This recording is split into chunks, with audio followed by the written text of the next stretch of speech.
ಅಮೆರಿಕದ ವೈಮಾನಿಕ ದಾಳಿಯ ಬೆನ್ನಲ್ಲೇ ಮಧ್ಯಪ್ರಾಚ್ಯದಲ್ಲಿ ಸಂಘರ್ಷ ಮತ್ತಷ್ಟು ಉಲ್ಬಣಗೊಂಡಿದೆ.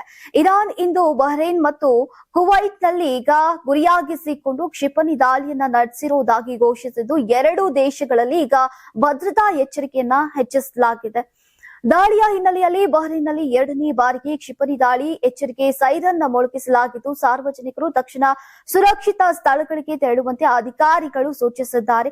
ಇರಾನ್ ದಾಳಿ ನಡೆಸಿರುವುದಾಗಿ ಹೇಳಿಕೊಂಡಿದ್ರೂ ಕೂಡ ಬಹ್ರೇನ್ ಮತ್ತು ಕುವೈತ್ನಲ್ಲಿ ಈಗ ಸಂಭವಿಸಿರುವಂತಹ ಹಾನಿ ಅಥವಾ ಗಾಯಾಳುಗಳ ಕುರಿತು ಇನ್ನೂ ಅಧಿಕೃತ ಮಾಹಿತಿ ಪ್ರಕಟವಾಗಿಲ್ಲ.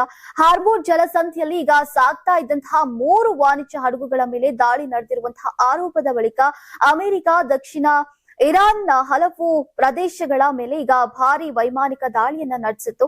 ಅಮೆರಿಕದ ಸೆಂಟ್ರಲ್ ಕಮಾಂಡ್ ಮಾಹಿತಿಯ ಪ್ರಕಾರ ಈಗ ಮಂಗಳವಾರ ಆರಂಭವಾದಂತಹ ಸುಮಾರು 4 ಗಂಟೆಗಳ ಕಾರ್ಯಾಚರಣೆಯಲ್ಲಿ 80ಕ್ಕೂ ಹೆಚ್ಚು ಗುರಿಗಳ ಮೇಲೆ ಈಗ ನಿಖರ ಮಾರ್ಗದರ್ಶಿತ ಶಸ್ತ್ರಾಸ್ತ್ರಗಳನ್ನ ಬಳಸಿ ದಾಳಿಯನ್ನ ನಡೆಸಲಾಗಿದೆ. ಇದಕ್ಕೆ ಪ್ರತಿಕ್ರಿಯಿಸಿದಂತಹ ಇರಾನ್ ಹಾರ್ಮುಜ್ ಜಲಸಂಧಿಯ ಭದ್ರತೆ ಮತ್ತು ನಿರ್ವಹಣೆಯಲ್ಲಿ ಯಾವುದೇ ವಿದೇಶಿಯ ಹಸ್ತಕ್ಷೇಪವನ್ನ ಸಹಿಸೋದಿಲ್ಲ ಅಂತ ಸ್ಪಷ್ಟಪಡಿಸಿದ್ದು, ಈಗ ಅಮೆರಿಕದ ಕ್ರಮಕ್ಕೆ ನಿರ್ವಾಹಕ ಮತ್ತು ತಕ್ಕ ಪ್ರತ್ಯುತ್ತರವನ್ನ ನೀಡುವುದಾಗಿ ಎಚ್ಚರಿಕೆಯನ್ನ ನೀಡಿದೆ.